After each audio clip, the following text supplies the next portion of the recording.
আওয়ামী লীগের সাবেক এমপিরাই বলেন আওয়ামী লীগ চোর, আওয়ামী লীগ চোরের দল।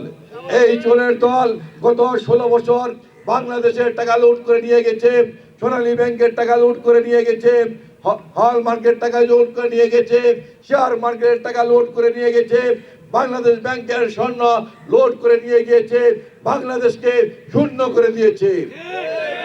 এই চোরদের অনতিবিলম্বে গ্রেফতার করে আইনের আওতায় আনতে হবে।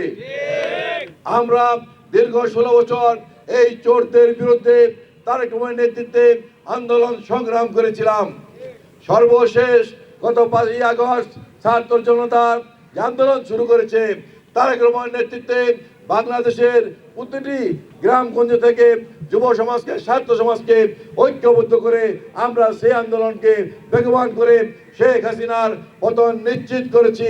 শেখ হাসিনা, তার মন্ত্রীরা, তার এমপিরা চোরের মতো পার্শ্ববর্তী রাষ্ট্রে পালিয়ে গিয়েছে।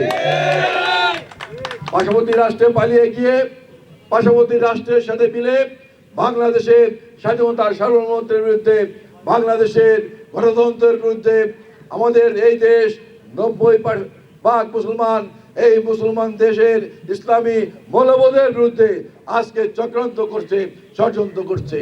এই দেশে একটি দাঙ্গা লাগাতে চায়, এই দেশে সন্ত্রাস করতে চায়। আমাদের নেতা তারেক রহমান বলেছেন, এই দেশে যারা বসবাস করে আমরা সবাই বাংলাদেশে, আমরা সবাই ভাই ভাই, হিন্দু বৌদ্ধ খ্রিস্টান আমরা সবাই ভাই ভাই।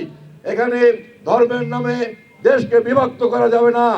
ধর্মের নামে যারা দেশকে বিভক্ত করতে চায় তারা দেশের শত্রু, তারা দেশকে কখনো ভালো চায় না।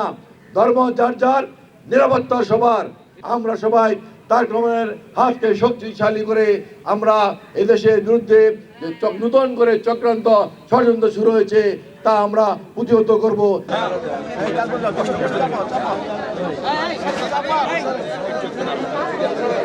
আমরা